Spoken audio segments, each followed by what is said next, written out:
As we are going to discuss the existence of God, it might perhaps be as well to come to some provisional agreement as to what we understand by the term God. I presume that we mean a supreme personal being, distinct from the world and creator of the world. Would you agree, provisionally at least, to accept this statement of the meaning of the term God? Yes, I accept this definition. Well, my position is the affirmative position, that such a being actually exists, and that his existence can be proved philosophically. Perhaps you would tell me if your position is that of agnosticism or of atheism. I mean, would you say that the non-existence of God can be proved? No, I should not say that. My position is agnostic. Would you agree with me that the problem of God is a problem of great importance? For example, would you agree that if God does not exist, human beings and human history can have no other purpose than the purpose they choose to give themselves, which in practice is likely to mean the purpose which those impose who have the power to impose it? Roughly speaking, yes, though I should have to place some limitation on your last clause.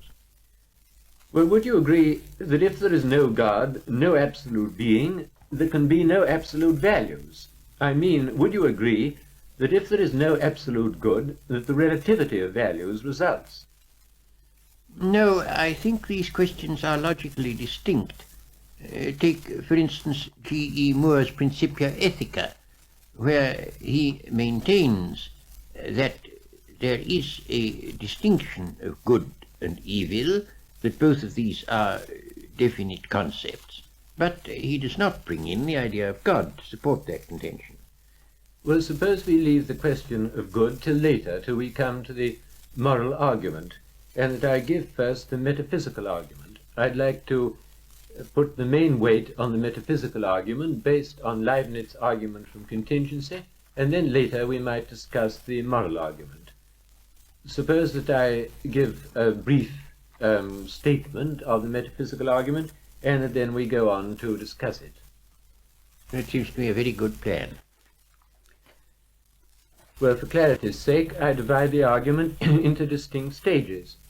First of all, I should say, we know that there are at least some beings in the world which do not contain in themselves the reason for their existence. For example, I depend on my parents, and now on the air, on food, and so on.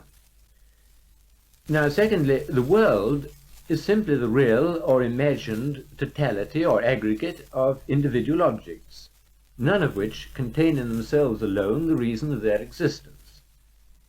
There isn't any world distinct from the objects which form it, any more than the human race is something apart from the members.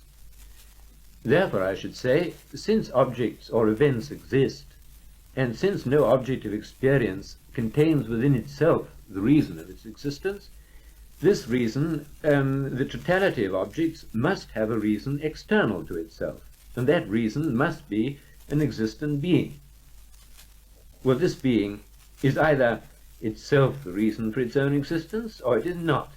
If it is, well and good. If not, then we must proceed further. But if we proceed to infinity in that sense, then there's no explanation of existence at all. So, I should say, in order to explain existence, we must come to a being which contains within itself the reason for its own existence, that is to say, which cannot not exist. This raises a great many points, and it's not altogether easy to know where to begin. But I think that perhaps in answering your argument, the best point with which to begin is the question of a necessary being. The word necessary, I should maintain, can only be applied significantly to propositions, and in fact only to such as are analytic, that is to say, such as it is self-contradictory to deny. I could only admit a necessary being if there were a being whose existence it is self-contradictory to deny. I should like to know whether you would accept Leibniz's division of propositions into truths of reason and truths of fact, the former, the truths of reason, being necessary. I certainly should not subscribe to what seems to be Leibniz's idea of truths and reason and truths of fact, since it would appear that for him there are in the long run only analytic propositions. It would seem that for Leibniz, truths of fact are ultimately reducible to truths of reason, that is to say, to analytic propositions, at least for an omniscient mind. Well, I couldn't agree with that. For one thing, it would fail to meet the requirements of the experience of freedom. I don't want to uphold the whole philosophy of Leibniz. I have made use of his argument from contingent to necessary being, basing the argument on the principle of sufficient reason, simply because it seems to me a brief and clear formulation of what is, in my opinion, the fundamental metaphysical argument for God's existence. But to my mind, a necessary proposition has got to be analytic. I don't see what else it can mean. And analytic propositions are always complex and logically somewhat late. Rational animals are animals is an analytic proposition. But a proposition such as this is an animal can never be analytic. Well, in fact, all the propositions that can be analytic are somewhat late in the build-up of propositions. Take the proposition, if there is a contingent being, then there is a necessary being. I consider that that proposition, hypothetically expressed, is a necessary proposition. If you are going to call every necessary proposition an analytic proposition, then in order to avoid a dispute in terminology, I will agree to call it analytic, though I don't consider it a tautological proposition. But the proposition is a necessary proposition only on the supposition that there is a contingent being. That there is a contingent being actually existing has to be discovered by experience, and the proposition that there is a contingent being is certainly not an analytic proposition, though once you know, I should maintain, that there is a contingent being, it follows of necessity that there is a necessary being. The difficulty of this argument is that I don't admit the idea of a necessary being, and I don't admit that there is any particular meaning in calling other beings contingent. These phrases don't, for me, have a significance, except within a logic that I reject. Do you mean that you reject these terms because they won't fit in with what is called modern logic? Well, I can't find anything that they could mean. The word necessary, it seems to me, is a useless word, except as applied to analytic propositions, not to things. Well, in the first place, what do you mean by modern logic? As far as I know, there are somewhat differing systems. In the second place, not all modern logicians surely would admit the meaninglessness of metaphysics. We both know, at any rate, of one very eminent modern thinker whose knowledge of modern logic was profound, but who certainly did not think that metaphysics are meaningless, or in particular that the problem of God is meaningless. Again, even if all modern logicians held that metaphysical terms are meaningless, it would not follow that they were right. The proposition that metaphysical terms are meaningless seems to me to be a proposition based on an assumed philosophy.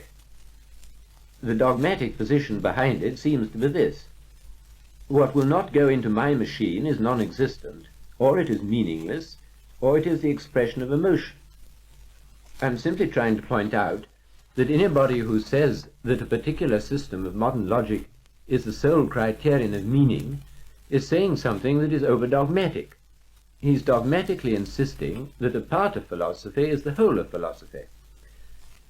After all, a contingent being is a being which has not in itself the complete reason for its existence. That's what I mean by a contingent being. You know as well as I do that the existence of neither of us can be explained without reference to something or somebody outside us, our parents, for example. A necessary being, on the other hand, means a being that must and cannot not exist. You may say that there is no such being, but you will find it hard to convince me that you do not understand the terms I am using. If you do not understand them, then how can you be entitled to say that such a being does not exist, if that is what you do say? There are points here that I don't propose to go into at length. I don't maintain the meaninglessness of metaphysics in general at all. I maintain the meaninglessness of certain particular terms, not on any general ground, but simply because I've not been able to see an interpretation of those particular terms. It's not a general dogma, it's a particular thing. But those points I will leave out for the moment, and I will say that what you have been saying brings us back, it seems to me, to the ontological argument that there is a being whose essence involves existence, so that his existence is analytic. That seems to me to be impossible. And it raises, of course, the question what one means by existence. And as to this, I think a subject named can never be significantly said to exist, but only a subject described, and that existence, in fact, quite definitely, is not a predicate. Well, you say, I believe, that it is bad grammar, or rather bad syntax, to say, for example, T.S. Eliot exists. One ought to say, for example, the author of Murder in the Cathedral exists. Are you going to say that the proposition, the cause of the world exists, is without meaning? You may say that the world has no cause, but I fail to see how you can say that the proposition that the cause of the world exists is meaningless. Put it in the form of a question. Has the world a cause, or does a cause of the world exist? Most people surely would understand the question, even if they don't agree about the answer. Certainly, the question, does the cause of the world exist, is a question that has meaning. But if you say, yes, God is the cause of the world, we're using God as a proper name, then God exists will not be a statement that has meaning. That is the position that I'm maintaining. And therefore, it will follow that it cannot be an analytic proposition ever to say that this or that exists. Take, for example, suppose you take as your subject the existent round square. It would look like an analytic proposition that the existent round square exists, but it doesn't exist. No, it doesn't. Then surely you can't say it doesn't exist unless you have a conception of what existence is. As to the phrase, existent round square, I should say that it has no meaning at all. I quite agree. Then I should say the same thing in another context in reference to a necessary being. Well, we seem to have arrived at an impasse. To say that a necessary being is a being that must exist and cannot not exist has for me a definite meaning. For you it has no meaning. Well, we can press the point a little, I think. A being that must exist and cannot not exist would surely, according to you, be a being whose essence involves existence. Yes, a being the essence of which is to exist. But I should not be willing to argue the existence of God simply from the idea of his essence, because I don't think we have any clear intuition of God's essence as yet. I think we have to argue from the world of experience to God. Yes, I quite see the distinction, but at the same time, for a being with sufficient knowledge, it would be true to say, here is this being whose essence involves existence. Yes, certainly, if anybody saw God, he would see that God must exist. So that, there is a being whose essence involves existence,